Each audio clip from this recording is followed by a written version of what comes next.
에스라서의 드디어 마지막 부분으로 우리 왔습니다. 우리 에스라서를 그동안 계속 살펴보면서 잘 알고 계시지만 우리 에스라서는 바벨론 포로 생활 70년 후에 이제 드디어 유대 땅으로 돌아온 그러한 기록과 과정을 담기고 있습니다. 그래서 그들이 세 번에 걸쳐서 돌아오죠. 첫 번째는 우리 수룹바벨을 중심으로 돌아와서 무너진 성전을 여러 우여곡절 끝에 그래도 재건한 역사가 있었고, 이제 두 번째로 2차는 이제 에스라를 중심으로 그들이 유대 땅에 돌아왔습니다. 그래서 에스라가 이제 율법을 가지고 이제 그 이미 외형적으로 갖춰져 있는 그 성전에 이제 조금 더 내적으로 하나님의 말씀으로 공동체를 세워가는 일을 시작하고 있습니다. 그래서 이제 첫 번째 수룹바벨의 그 사역이 다 마쳐진 그 6장과 이제 에스라가 두 번째로 온 그 사이에는 한 60년 정도의 간극이 있는 거죠. 성전이 지어지고 나서 60년 정도 지나서 이제 에스라가 와서 활동을 하려고 하는데 얼마 지나지 않아서 큰 문제를 이제 직면하게 됩니다. 그것은 무엇이냐면 와보니까 이미 유대 민족의 많은 수의 상당히 많은 백성들이 이방 여인들과 결혼을 하고 있었던 그런 이방 민족과의 통혼의 문제가 밝혀지기 시작했습니다.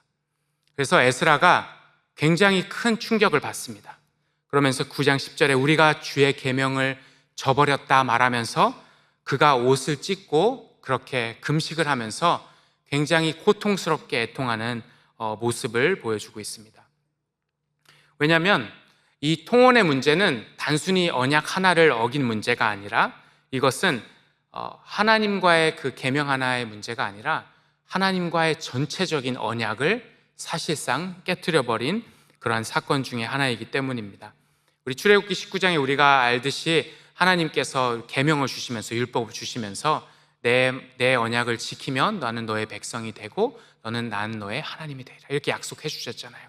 그러면서 너희는 내게 대하여 제사장 나라가 되고 거룩한 백성이 되리라 이렇게 말씀해 주신 하나님의 약속을 그냥 곧바로 깨어버린 게 바로 오늘의 사건이었던 것입니다. 그래서 이 언약의 출애굽기에서 가나안 땅에 들어가는 그 시점부터 사실 하나님은 여러 차례 말씀하셨습니다. 가나안 민족들과 섞이지 말아라. 그리고 거기에는 중요한 이유가 있었습니다. 우리 신명기 7장 3절로 4절 한번 다 같이 읽어보겠습니다. 시작. 그들과 혼인하지도 말지니 그들의 아들에게 주지 말 것이요 그들의 딸도 내 며느리로 삼지 말 것은 그가 내 아들을 유혹하여 그가 여호와를 떠나고 다른 신들을 섬기게 하므로 여호와께서 너희에게 진노하사 갑자기 너희를 멸하실 것임이라. 그러니까 여기에 가장 큰 이유가 뭐죠? 우상 숭배랑 곧바로 연결이 되어 있는 문제라는 것입니다. 우상 숭배. 그런데도 불구하고 그들의 선조는 이미 가나안 땅 들어가서 남겨놓고 그들과 또 인터메리하고 결혼하고 하는 일들이 계속 반복돼 왔습니다. 우상 숭배의 여지가 계속 남아 있었고 솔로몬 왕 시대에도 솔로몬조차도 어떠한 정략적인 결혼, 국제적인 어떠한 정치적인 이유로 또 이방 여인들과 결혼하면서 우상 숭배가 와르르 들어오면서 결국에는 하나님의 심판을 받고 성전도 무너지고 나라도 패망하고 주권도 빼앗기고 모든 백성들은 수많은 사람이 죽고 그들은 바벨론 땅에 포로로 가 있었던 역사가 있었음에도 불구하고 그 70년 후에 돌아와서 어찌저찌 이렇게 성전을 어렵게 세워놨는데 다시 이들이 되돌아간 역사는 이방인들과의 통혼으로 돌아갔기 때문입니다. 침략을 받은 것도 아니에요. 가나안 민족이나 그 지방 사람들한테 위협을 받은 것도 아니라 그들이 선택하는 거예요. 왜 그랬는지는 잘 모르겠어요. 사람이 부족했을까라는 생각이 들 수도 있고 또 내지는 그곳에서 이미 자리 잡고 사는 사람들의 도움이 필요했을까? 그것도 잘 모르겠습니다. 그런데 그들의 분명한 것은 그들의 선택으로 그들은 이방 민족과 통혼을 했습니다. 심지어 가장 리더 그룹, 그러니까 첫 번째 1차 수룹바벨과 함께 와서 성전 건축을 같이 했던 예수와 그 대제사장 오른팔 왼팔 이 두 명의 두 기둥 중에 한 명도 그 자손들도 이러한 만연한 이러한 그 이방 민족과의 결혼에 참여하게 된 것을 우리 오늘 본문에서 볼 수 있습니다. 함께 읽어볼까요? 오늘 18절 말씀 시작. 제사장의 무리 중에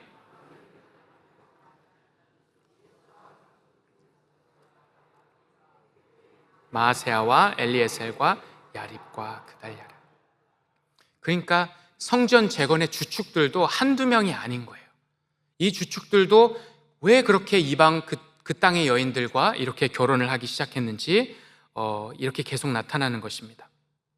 심지어 비슷한 시기에 말라기서 우리 에스라 느헤미야에서도 이런 비슷한 일이 나타나는데 말라기서에서도 보면 이러한 일도 있대요. 이미 결혼을 하고 있었던 유대 남성이 기혼자가 이방 여인과 결혼하기 위해서 심지어 아내를 버렸다는 거예요. 말라기서 2장 11절 말씀에 뒷부분에 그 성결을 욕되게 하여 이방신의 딸과 결혼하였으니, 그 다음 장에 14절인데요 그 다음 절 말씀에는 그래서 너와 내가 어려서 맞이한 아내 사이에 여호와께서 증인이 되시는데, 그렇게 해서 짝이 되고 서약한 아내였는데 그들이 젊은 여성, 이방 여성을 맞이하기 위해 평생을 같이 하나님 앞에서 살아온 그 같은 유대 여성을 버리고 이방 여인에게 장가를 간 일들조차 있었다는 것입니다. 그러니까 결혼을 간 사람도 안 한 사람도 갑자기 이런 일이 급속도로 그들 가운데 퍼진 일을 우리가 볼 수 있는 것입니다. 사실 하나님의 계명은 이방 민족과 결혼하지 말라는 것은 여러 이유가 있지만 단순히 순수한 혈통을 지켜라, 어떠한 인종차별적인 그러한 내용은 그런 차원은 아닙니다. 처음에 율법을 받았던 모세도 우리 미디안 여인과 결혼했잖아요. 그리고 하나님이 쫓아내라는 그런 말씀 안 하셨습니다. 율법을 받을 때도요. 또 여러 여인들이 있는데 당장 가깝게로만 보면 룻과 같은 여인도 이방 여인이었는데 하나님을 경외하였기 때문에 유대 공동체 안으로 포함되어진 하나님의 계보에 그러한 메시아의 계보에 들어온 이방인들이 얼마든지 있습니다.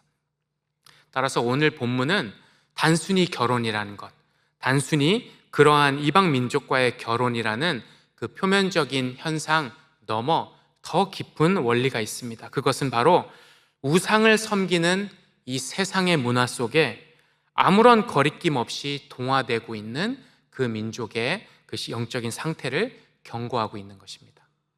이 세상의 문화를 그냥 아무런 거리낌 없이 받아들이고 그들과 같이 되고 뒤섞여버리는 그들의 영적인 상태를 경고하는 것입니다. 성전은 지어졌습니다. 그런데 수십 년의 시간이 지나면서 말씀이 없으니까 말씀의 개혁이 일어나기 전에 무슨 일이 일어났냐면 형식적인 예배가 되어버렸습니다. 그래서 겉으로는 형식적이고 속으로는 그들의 성전에서의 예배는 형식적이고 일상으로 돌아가서는 세속적인 가나안 문화의 삶에 그들이 들어가기 시작한 것입니다. 가나안 문화는 무엇이냐면 이 세상의 번영을 약속하는 거예요. 이 세상의 풍요를 약속하는 것입니다. 이 세상의 안락한 삶, 안정된 삶을 약속하는 것인데 그들과 결혼했다는 것은 그것을 이스라엘 유대 민족도 그것을 바라면서 어느새 타협하게 된 혼합주의적인 그들의 영적인 상태를 보여주고 있는 것입니다. 자, 그럼 오늘날 우리는 어떠할까요? 오늘날 이 모습을 우리의 삶에 대입해 보면 우리도 역시 이 땅에 우리가 살아가고 있는 이 시대적인 문화의 가치, 이 시대적인 정신에 세속주의적인 세상 속에 얼마든지 우리도 동화되기 쉬운 우리는 그 시대를 살아가고 있습니다. 사실 우리가 핍박의 시대는 아니잖아요. 믿음을 가졌다고 우리를 구박하고 노골적으로 우리를 손해를 끼치는 시대는 아니잖아요. 분명히 우리는 큰 유혹의 시대를 살고 있습니다. 그러면서 우리는 핍박의 시대가 아닌 이 세상의 문화가 계속 우리를 유혹하고 우리를 동화시켜 가려는 가나안 문화 가운데 우리를 변화시켜 가려는 시도 가운데 살아가고 있습니다. 밖에 나가보면 너무 평화로워요. 그런 일이 안 벌어지고 있는 것 같아요. 밖에 나가보면 많은 그리스도인이 있는 것 같아요.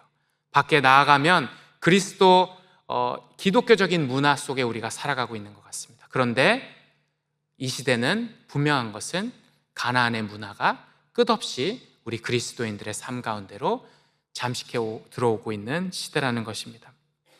오히려 우리가 더 무장해제하고 있으니까 우리의 마음은 이것이 떳떳하게 우리가 변해가는 건지, 우리가 받아들이고 있는 건지조차도 헷갈릴 때가 있는 것입니다. 우리 선교학에 보면 상황화라는 그런 단어가 있습니다. contextualization이라는 단어인데 믿지 않는 사람들에게 복음을 전할 때 복음은 변하면 안 되잖아요. 복음은 절대 변하지 않는데, 근데 복음을 전하는 방식은 그 세상의 문화, 또 세상의 언어, 그 사람들에게로 또 성육신적인 모습으로 그 사람의 수준에 맞게, 복음을 듣는 사람에 맞게 그 문화를 통해 우리가 복음을 전하는 그러한 원리가 있습니다. 그런데 문제는 뭐냐면 이 시대에는 거꾸로 이 시대의 문화가 도리어 우리에게 다가오는 거예요. 우리를 동화시켜 버리는 거예요. 가나안의 문화로 우리의 생각과 우리의 삶의 목표와 우리의 세계관과 우리의 삶의 가치관을 그렇게 서서히 수많은 매체와 삶의 방식과 우리가 배우는 교육과 삶에서 보는 것들로 우리를 도리어 가나안의 문화로 동화시켜버리는 일들이 일어나는 것입니다. 그래서 마치 우리 그리스도인들도 가나안의 민족들과 통혼하는 그러한 시대와 같이 우리의 정체성이 흔들리고 또 세상의 영향 아래 우리도 살아가는 그러한 일들이 벌어지고 있는 시대인 것입니다. 오늘날 기독교계 안에 정말 말하면 식상할 정도로, 말하면 진부할 정도로 이러한 세속적인 가치들이 들어와 있습니다. 번영주의, 그리고 물질 만능주의와 같은 가나안의 문화가 우리 그리스도인들의 삶 가운데 들어와 있죠.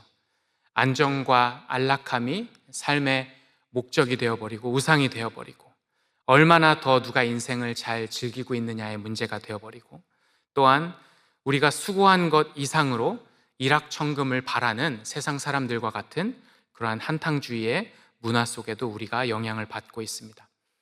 얼마 전에 그 선교 바자회가 있었잖아요. 그래서 정말 저는 처음 경험하는 선교 바자회여서 너무 그 분위기랑 너무 그 시간이 좋았습니다. 그런데 많이 뒤에서 애쓰고 수고하신 손길들이 있었기 때문에 그러한 또 선교를 준비하는 모임들이 있었던 거죠. 근데 그때 저도 쿠폰을 사서 이제 딸이랑 아들이랑 같이 우리 필요한 거 뭔가 하면서 건어물도 사고 또 반찬도 사고 뭘 사야 아내가 잘 샀다는 얘기를 할까 생각하면서 좀 살림에 도움이 되는 거를 샀는데, 그러다가 이제 쿠폰을 애들 나눠주고 저는 또 이제 여기저기 다녔는데, 그러다가 이제 아들을 한참 뒤에 만났습니다. 그래서 우리 막내 아들한테 뭐 사냐고 이제 어디에 쿠폰을 썼냐고 물어봤더니, 왜냐면 손에 뭐 가진 게 없었거든요. 그래서 물어봤더니 일단은 솜사탕을 샀대요. 참새가 이제 방앗간을 못 지나가는 것처럼 일단은 솜사탕을 사고 그 다음은 둘러보다가 가진 걸 몽땅 전부 다 래플 우리 추첨에 다 넣었대요. 몽땅 다. 누나가 시간 없어서 주고 간 것까지 다 몽땅 거기다가 넣었다 그래가지고, 그래서 제가 이제 아들을 바라보면서 이제 아들아 그렇게 살면 안 된다라고 이렇게 말해 주었습니다. 우리 선교 바자회고 또 도네이션이니까 또 괜찮았지만 또 정말 뭐 하나를 생각하게 되는 시간이었습니다. 우리가 그러한 시대 풍조 가운데 우리 얼마든지 우리의 환경은 놓여져 있는 것 같습니다. 비트코인이니 세상 속에서 사람들은 땀 흘리지 않고도 그렇게 번영하며 성공하며 살아가는 모습들이 우리에게 우리의 마음을 또 흔들리기도, 우리의 기준을 흔들리게도 만드는 그런 세상 풍조 속에 우리가 살아가는 것입니다. 무엇보다 기독교 안에 성공주의, 트라이엄팔리즘이라고 하는데, 그러한 세상 속에서 그리스도인이 크게 성공해야 하나님의 일들도 크게 한다라는 그러한 사고방식이 우리 안에도 어느새 들어와 있을 때가 있다는 것입니다. 하나님의 일을 감당하는데 그러한 사고방식이 들어와 있을 때가 있다는 것입니다. 그런데 우리가 예수님의 삶을 바라보고 또 사도들의 삶을 바라볼 때 그것은 성경적이지 않은, 때로는 어딘가에서 왜곡되어 우리에게 자리 잡고 있는 생각이라는 것도 우리가 볼 수가 있습니다. 헨리 나우엔이 그의 책에서 그리스도의 길, 세상의 길이라는 그 작은 소책자가 있는데 거기에서 이렇게 말했습니다. 우리는 예수님께서 공생의 사역을 시작하실 때, 하나님의 일을 드디어 시작하실 때 예수님께서 광야에서 그 사단의 모든 그 시험을 다 거절하신 그 모든 항목들을 도리어 우리 그리스도인들은 하나님의 일을 한다는 명목하에 때로는 그 세상의 권력, 세상의 명예, 세상의 힘을 우리는 도로 거기에 돌아가서 집어들려고 할 때가 있다는 것입니다. 이러한 것이 바로 가나안 문화가 우리 안에 잠식해 들어와 있을 때 나타나는 현상들인 것입니다. 이러한 세속주의가, 그래서 우리가 세상 속에 도리어 세상의 문화와 가치관 속에 동화되어 버릴 때 어떨 때 더 큰 문제가 되냐면 그게 점점점 더 보편화되고 편만해지고 사회 속에 또 기독교계 안에, 공동체 안에 그것이 정상적인 일반적인 보편적인 현상이 되어버릴 때 그것은 더 큰 위험한 일이 되어버립니다. 그런 세속화된 모습이 집단적인 타협 안에서 괜찮은 일이다, 이건 허용되는 일이다, 다른 이들도 이렇게 산다 하는 방식으로 점점점 더 우리는 이 시대는 우리의 기독교계의 영적인 기준이 그 점점점 더 하향평준화되고 허물어져가는 그런 상태를 우리는 살아가게 된다는 것입니다. 예전에 그 캐나다에서 잠깐 있었을 때 한 가정과 나눴던 이야기가 있습니다.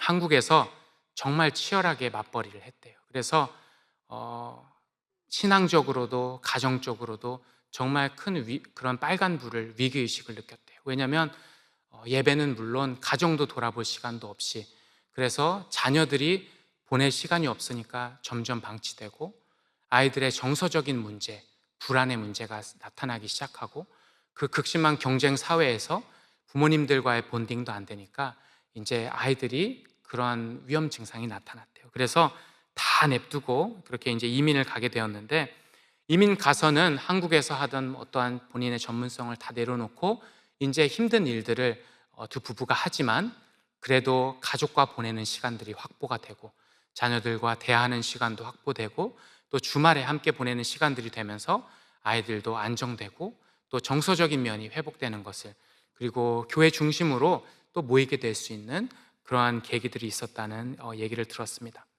그런데 시간이 지나니까 점점 더 주변에 많은 사람들, 그 주변에 많은 그리스도인들의 삶의 모습에서 주말만 되면 여행을 가고 또 주말만 되면 또 자녀의 운동을 위해서 전문적으로 하는 운동이 아님에도 불구하고 또 주말만 되면 여러 가지 만남들 속에서 그 만남들을 지키기 위해서 이제 그 시대, 코로나 시대에 점점 보편적이었던 온라인 예배에 익숙해지고, 그래서 점점 주일 예배는 건너뛰게 되는 날들이 많아졌다는 그러한 고민을 들은 적이 있습니다.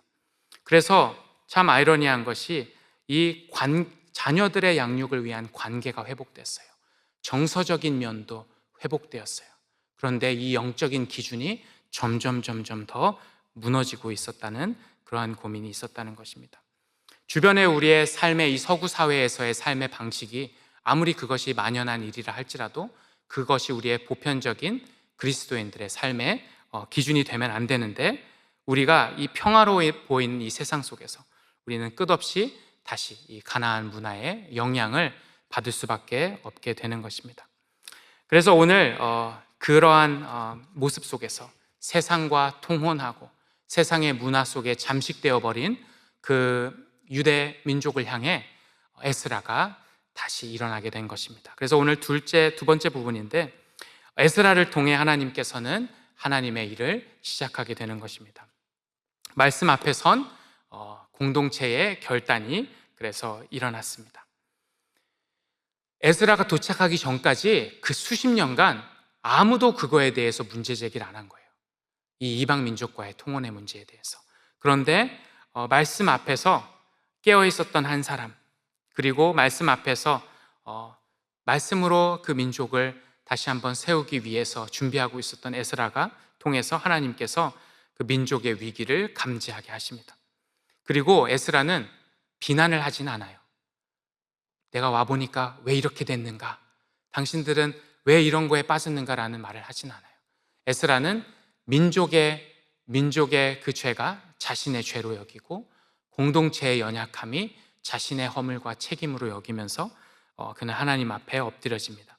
그러면서 비난하거나 또 자신은 그 일에 관련이 없는 것처럼 비판하는 것이 아니라 눈물로 자신의 책임을 가지고 또 하나님 앞에 금식하면서 머리를 뜯으며 엎드리며 하나님 앞에서 그렇게 회개하는 모습을 보여줍니다.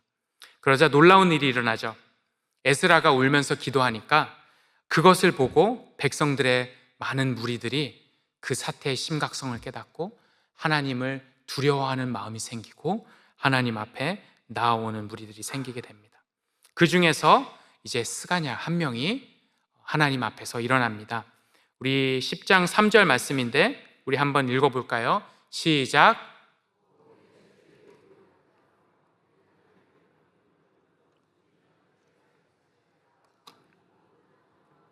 소생을 다 내보내기로 우리 하나님과 언약을 세우고 율법대로 행할 것이라. 그러니까 에스라가 하나님의 말씀 앞에서 서 있는 모습, 그리고 에스라가 하나님의 말씀 앞에서 이 시대를 진단하는 모습, 그리고 에스라가 하나님의 말씀 앞에서 두려워 떨며 하나님을 경외하고 자복하는 모습을 그가 본 것입니다. 그래서 우리 하나님의 명령을 떨며 준행하는 자의 가르침을 따라 떨며 준행하는 또 에스라의 모습을 보면서 그들도 이렇게 고백하는 것입니다. 율법대로 우리도 하나님과 언약을 세우고 율법대로 행하여야겠다. 그렇게 고백하는 것입니다. 어떠한 희생이 따를지라도, 어떠한 고통과 아픔이 따를지라도 하나님 앞에 우리의 죄의 문제, 어느 순간 느슨해져 있었던 우리의 기준을 다시 하나님의 기준으로 회복하겠다라는 그러한 결단을 하며 나아가는 것입니다. 그래서 에스라에게 에스라 당신이 개혁을 추진하십시오. 우리가 지지하겠습니다라는 그러한 아름다운 모습이 나타납니다. 그래서 오늘 본문 19절에 이렇게 그들은 결단합니다. 우리 함께 읽어보겠습니다. 시작. 그들이 다 손을 잡아 맹세하여 그들의 아내를 내보내기로 하고 또 그 죄로 말미암아 수장 한 마리를 속건제로 드렸으며. 그렇게 말씀 앞에서 그들이 다시 한번 영적으로 일깨워진 공동체는 사실 너무 가혹한 일 같아요. 수많은 가정이 이미 그것 때문에 파탄이 났을 수 있지만 또다시 파탄이 나는 그러한 일들이 벌어지는데, 하나님의 언약 아래에 있는 우리는 하나님의 백성으로 남아있겠노라는 그런 결단 가운데 그들은 고통스러운 결단을 내립니다. 그래서 3개월 정도의 시간을 줍니다. 3개월 정도 다 각 지역에 있는 그 사람들의 각 가정의 상황들을 파악하고 합니다. 왜냐하면 이방인이라고 무조건 다 내치는 게 아니에요. 룻과 같이 그 공동체 안에 남아있을 사람들을 분별하고 또 가짜로 그렇게 속이고 있는 사람들, 또 내지는 공동체 안에 우상을 버릴 마음이 없는 사람들, 그것들을 다 분별하는 일들을 그렇게 3개월간 진행합니다. 그리고 그렇게 이방 여인을 들였던 그 가정이 이 지도자 그룹에만 113가정이었는데 그 백성 가운데 얼마나 많은 사람들이 연부가 되어 있었을까요? 그래서 많은 시간을 통해 그들은 그것을 이제 다시 한번 하나님 앞에서 바로잡는 그 일들을, 그 개혁을, 성전에서 일어났던 그 개혁을 이제 가정으로까지 이루어지게 하는 것입니다. 다 같이 죽을 수가 없는 거예요. 다 같이 하나님의 심판으로 다시는 다 흩어질 수가 없는 그들의 모습을 볼 수 있습니다. 그래서 가혹하게 여겨질 수 있지만 죄에 대한 이 파괴적인 이 고통을 그들은 받아들이고 하나님 앞에 회복의 길로 돌아서기를 다짐하는 그러한 장면으로 에스라서는 맞춰지는 것입니다. 이 시대에 이것은 우리에게 이 시대에도 필요한 삶의 결단인 것 같습니다. 이 시대의 문화 속에 우리가 잠식되어 있었던 부분이 있었더라면 우리도 하나님 앞에 하나님의 언약 백성으로서 또 하나님께서 맡겨주신 사명을 감당하기 위해 우리도 하나님 앞에서 우리의 단호한 결단이 또 우리의 가정 가운데, 개인 가운데, 우리 공동체와 우리 교회 가운데 우리는 오늘 말씀을 통해서 필요하다는 것을 우리는 발견할 수 있는 것입니다. 그런데 오늘 그러한 결단은 우리로 하여금 단순히 세상과 분리되라를 말하고 있는 것이 아닙니다. 무조건 세상과 대적하라, 배척하라, 세상과 따로 살아라라고 하는 것이 아니라 우리가 세상 속에서 우리의 정체성을 지키고 우리가 구별되게 세상 속에서 살아가라는 것을 말해주고 있는 것입니다. 리처드 니버는 그의 책, 잘 알려진 책이죠. 그리스도와 문화라는 책에서 우리 교회와 그리스도인들과 이 세상의 문화가 그럼 어떤 관계 속에서 있어야 되는가를 5가지 유형을 통해서 말해주었습니다. 역사상 이런 수많은 유형들이 있었다는 거예요. 근데 간단히 3개만 말하면 한쪽 스펙트럼의 극단에는 세상의 문화를 너무 수용해버리는, 세상의 문화와 우리가 같이 세상의 문화와 같이 사역을 해야 된다 하면서 어느 순간에는 혼합주의가 되어버리는 거예요. 어느 순간 정체성을 잃어버리는 거예요. 세상의 문화가 도리어 우리의 성도의 믿음을 더 잠식해버리는, 그 속에 빠져버리는 한 극단이 있습니다. 오늘 가나안 문화와도 같은 거죠. 또 다른 극단이 있는데 또 다른 한 극단은 세상 문화와 완전히 단절되어 버리는 그런 극단입니다. 근데 복음은 이 둘 다가 아니에요.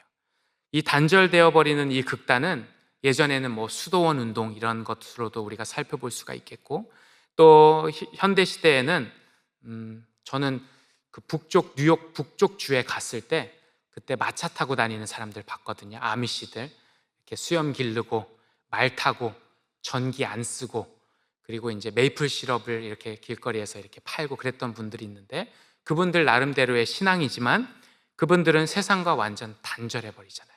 단절해버리고 아예 서로 상호 영향을 주고받지 않으려고 해요. 고등학교 때 그 여호와의 증인들이 있었는데 그 학생들은 아예 우리와 대화를 하지도 않았어요. 왜냐하면 TV도 안 보고 나눌 대화 자체가 없었고, 캠프도 같이 안 가고, 캠프를 가도 식사도 같이 안 하고, 그래서 그러한 어떠한 일련의 극단적으로 고립되는 양상은 그 안에서도 또 수도원 운동이라든지 또 하나님께서 그렇게 쓰는 일부의 이단 말고도 이 부류가 있지만, 세상 속에서 하나님께서 맡기신 일 속에서는 적극적으로 어떤 영향을 미치기는 매우 그 영향이 미미합니다. 그런데 우리 기독교 역사는 늘 이 양쪽의 역사의 추는 왔다 갔다 합니다. 양쪽 극단의 추를 왔다 갔다 돼서 너무 세상 속에 동화되어 버리거나 너무 세살과 아예 담을 쌓고 단절되어 버리는, 그렇게 우리는 그러한 연약함을 가지고 있습니다. 그런데 복음이 우리에게 가르쳐 주는 것은 세상 속에서 정체성을 지키되, 우리의 신앙의 정체성을 지키되, 그리고 세상과 동화되지는 않되 세상 속에서 구별되는 우리의 믿음을 우리에게 제시하여 주고 있는 것입니다. 그래서 니버는 세상의 문화 속에서 우리가 배타도 아니고 타협도 아니고 또 그 안에서 세상의 문화를 변혁시켜가는 하나님의 정체성, 하나님 나라의 백성의 정체성을 말씀 안에서 지키고 살아가는 그 사람들을 말하고 있는 것입니다. 우리는 사실 그러한 힘을 우리 능력으로 할 힘과 능력이 없습니다. 그래서 예수님께서 이 세상에 오셨습니다. 예수님 시대에도 이러한 극단적인 일들이 일어났어요. 성전 안에서 굉장한 단절, 이방인들은 다 단절시켜버리는, 그리고 형식화되고 제도화되고 전통만을 앞세우다가 세상을 향해 나아가려는 그러한 마음은 없이 성전 안에서의 성전 안에서의 제도화되고 형식화된 종교만이 남아 있었습니다. 그래서 세상과 단절되고 이방인들을 무시하고 경멸하고 배척하는 일들이 있었고, 또 다른 한편에서 그 같은 성전 안에서 그렇게 우리는 다르다라고 있었던 사람들 안에서도 그들은 수많은 거기 안에 권력 지향적인, 그리고 물질 지향적인, 그리고 세속의 가치로 물들어 있었던 성전의 모습을 우리는 볼 수가 있습니다. 그렇게 세상 속에서 복음의 역사는 없고 세상과 동화되어 있는 그러한 성전의 사회 속에서 유대 민족들은 하나님의 백성으로서 아무런 거룩한 영향을 끼칠 수가 없었습니다. 그래서 예수님께서 이 세상에 오신 것입니다. 예수님은 이 세상의 문화 속으로 들어오셨습니다. 그리고 이 세상 문화의 한 사람으로 들어오시면서, 그러면서 동시에 구별된 하나님의 아들로서 구별된 삶을 사셨습니다. 비록 사회적으로는 힘이 없고 세상에서는 인정받지 못하고 또 수없이 차별과 손해보는 삶을 사셨지만, 그분은 하나님께서 보내주신 그 사명에 따라 구별된 삶을 사시며, 그분의 십자가와 부활을 통해 죄로 처벌받아야 하는 백성들을 하나님 앞에 그분이 우리의 처벌을 받으시고 또 하나님 앞에 하나님의 언약을 지킬 수 있는 하나님의 언약으로 회복시키심으로 이제 하나님이 우리의 하나님이 되고 우리는 우리 하나님의 백성이 되리라는 하나님의 언약을 십자가로 성취하신 것입니다.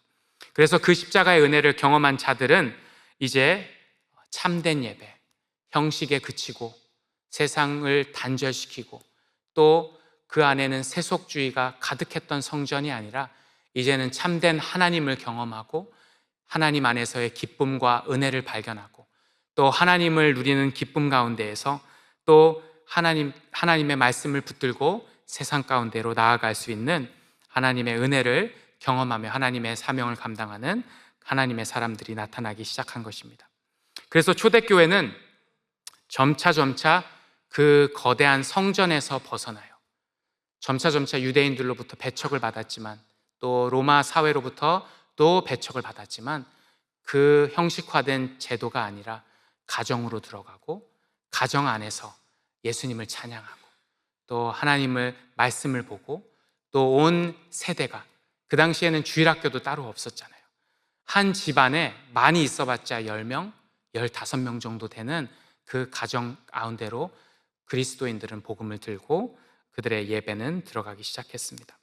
그래서 그 속에서도 세상으로부터 배척을 받고 소외를 받아도 그 속에서도 하나님을 경험하는 기쁨, 그리고 예수님을 통해 또 우리 하나님의 백성으로서의 참된 또 정체성을 발견한 은혜로 그들은 하나님께 나아가는 귀한 믿음의 삶을 살아갈 수 있었던 것입니다.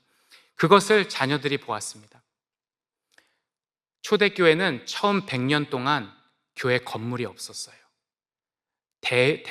많은 사람들이 한꺼번에 모일 수 있는 장소가 없었습니다. 다들 가정에서, 수많은 가정에서, 그리고 그 가정에서 나와 또 수많은 그 성도의 교제 속에서 그들은 살아있는 하나님을 향한 예배를 경험하고 교제를 경험하고 또 섬김을 경험했던 것입니다.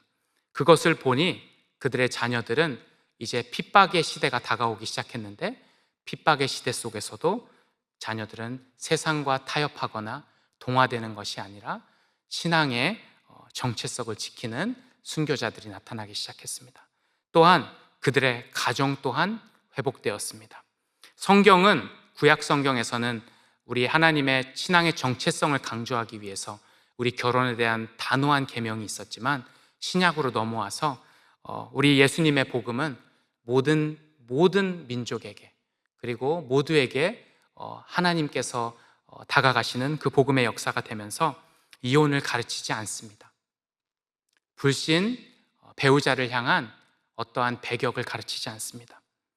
고린도전서 7장 12절 16절에서 믿지 않는 가족들을 위해서 끝까지 경건한 삶을 통해, 그 믿음의 삶을 통해 그 가족들을 믿음으로 이끌라라고 말합니다. 베드로전서 3장 17절도 같은 말을 합니다. 우리의 경건한 모습을 통해 우리의 사랑하는 자녀들, 믿지 않는 배우자들, 우리의 친척들을 품고 그들을 향해 나아가라고 우리를 도전할 뿐입니다. 또한 우리의 신앙의 정체성뿐만 아니라 또 우리의 가정의 회복뿐만 아니라 나아가 참된 예배가 그렇게 이루어지니 이제 복음이 사회 또한 변혁시키는 일들이 일어납니다. 그래서 그동안은 있을 수가 없었던 일들이, 정말 급진적인 일들이 초대교회의 공동체 안에서 일어나기 시작하는 것입니다. 인종과 인종이 다른데 같이 예배를 드려요.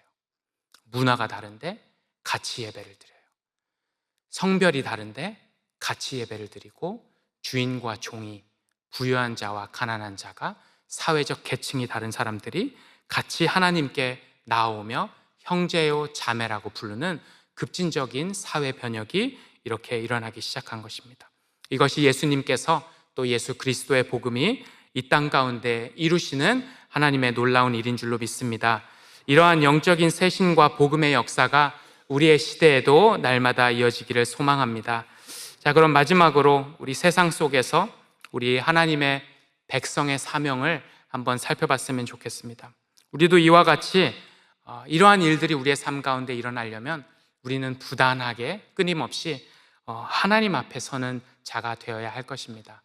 에스라처럼, 그리고 스가랴처럼 하나님 앞에, 그리고 나와왔던 그 수많은 오늘 회개 앞에 나온 그 유대 백성처럼 하나님의 말씀 앞에 서며 우리의 삶을 돌아보고 또 하나님의 언약 백성임을 날마다 확인하는 우리의 모습이 되기를 원합니다.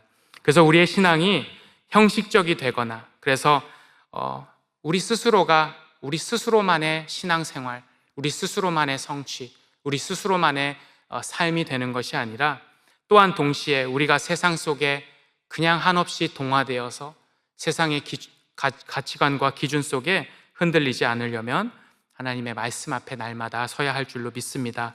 그래서 우리가 그 복음을 날마다 확인할 때 우리는 더 이상 성공주의적인 가나안 문화가 말하는 방식으로 복음이 전해지는 것이 아니다라는 것을 우리는 확인하게 되는 것입니다. 복음을 들고 나아가는 우리 그리스도인들의 삶은 어차피 우리는 주류가 될 수가 없는 삶입니다. 하나님께서 그렇게 써주시는 사람도 있겠지만 우리는 그것이 우리의 목표가 될 수가 없고, 또 하나님께서 일하시는 주된 방식도 아닙니다. 따라서 우리는 이 세상의 문화 속에서 세상과 경쟁하기를 중단하고 또 세상과 비교하기를 중단하고 하나님께서 우리에게 주신 하나님의 나라의 백성의 정체성을 날마다 하나님 앞에서 발견하며, 하나님 이 땅 가운데 우리가 살아가고 있는 목적이 무엇입니까를 날마다 말씀 안에서 발견하는 우리가 되기를 원합니다. 그래서 하나님께서 말씀을 통해 우리의 내면을 날마다 쇄신시켜 주시고 날마다 개혁을 일으켜 주시며 계속 정체되지 않도록 우리의 내면에서부터 우리의 외면의 삶의 모습까지 또 하나님께서 이루시는 또 아름다운 변화의 역사가 있기를 소망합니다. 그렇게 하나님은 우리에게 이 땅에서 가나안의 문화가 아닌 하나님의 백성들로서의 하나님의 말씀으로 하나님의 공동체의 사명을 계속 따라 나가도록 인도해 주시는 은혜 가운데 우리가 걸어가고 있습니다. 지난 디아스포라 선교대회도 그러한 하나님의 큰 은혜가 있었음을 믿습니다.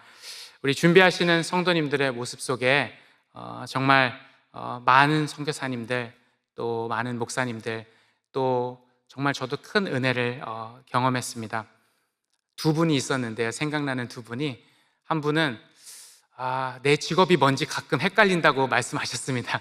지난 몇 주간 사업체로 가는 것보다 교회에 온 시간이 더 많아서 갑자기 내가 하고 있는 일이 뭐였지라는 생각이 들 때가 있었다는 분이 계셨고, 다른 한 분은 또 며칠 뒤에 이런 얘기를 해주셨는데 회사에 출근하는 것보다 교회에 온 시간이 더 많아서, 그래서 그분도 똑같이 잠시 내가 누구인가 헷갈렸다고 말해주신 분이 계셨는데, 그런데 너무 기쁘다고 말씀하셨어요. 너무 기쁘다고 말씀하셨고, 이 일이 내가 그 수많은 일들을 하나님께서 이 직업이든 건강이든 이 땅에서의 삶이든 하나님이 주신 이유이자 목적이구나 기뻐하시는 그 고백을 들으면서 저도 참 감사했습니다. 그러면서 이게 우리 베델교회에 또 하나님께서 주신 그 믿음의 아름다운 분량이구나를 그렇게 도전을 받고 또 힘이 되었습니다. 그러면서 무엇보다 감사했던 것은 이번에 그 선교대를 통해서 정말 우리 개개인의 하나님 앞에서의 삶의 목적과 부르심, 그리고 우리 공동체와 우리 가정의 사명을 다시 한번 확인하게 되는 그러한 시간이었다는 것입니다. 우리는 때때로 세상 속에서 흔들릴 수 있었던 우리의 가치관, 우리의 삶의 목적, 우리가 중요하게 여겼던 것, 우리가 집중하고 있었던 것, 우리가 염려했던 것들에서 벗어나 하나님께서 하시고 계시는 일이 이것이며, 하나님께서 나 개인을 통해 하나님이 원하시는 삶의 목적이 이것이며, 우리 가정을 통해 하나님께서 목적하시는 바가 이것이며, 우리 공동체를 향해 하나님이 가지고 계셨던 삶의 목적이 이것이구나를 발견하며, 또한 우리 선교사님들도 그 시간을 통해 이렇게 가는 길이, 이렇게 좁은 길로 가는 길이 맞는 길이구나, 수많은 하나님의 사람들이 함께 한 마음으로 기도하고 동력하고 있구나, 그래서 이 길이 맞는구나를 하나님 앞에서 이 땅 가운데 우리의 목적과 또 우리의 소명을 발견하는 귀한 시간이었음을 믿고 또 감사를 드립니다. 그래서 더더욱더 이 은혜를 경험한 우리가 하나님 앞에서 나아가야 될 우리의 삶의 모든 것을 드려, 우리의 삶의 목적이 하나님 앞에 하나님의 사명 가운데 또 전력으로 드릴 수 있는 우리 모두가 되기를 소망합니다. 우리 말씀을 맺겠습니다. 우리 눈으로 보이는 세상 속에, 그리고 비교가 되는 세상의 많은 문화 속에 우리의 흔들리는 많은 시간들이 있을지만, 하나님의 말씀 앞에서 날마다 우리의 정체성을, 그리고 우리의 사명을 붙드는 우리가 되기를 소망합니다. 하나님께서 우리에게 주신 그 모든 것들이 또 하나님이 이 땅 가운데서 거룩한 하나님의 백성으로서 살아가며 거룩한 하나님의 백성으로 구별되고 또 복음을 위해서 또 모든 것을 하나님 앞에 드리며 달려갈 수 있는 우리의 모든 가정들, 또 우리의 복된 공동체가 되기를 주님의 이름으로 축복합니다.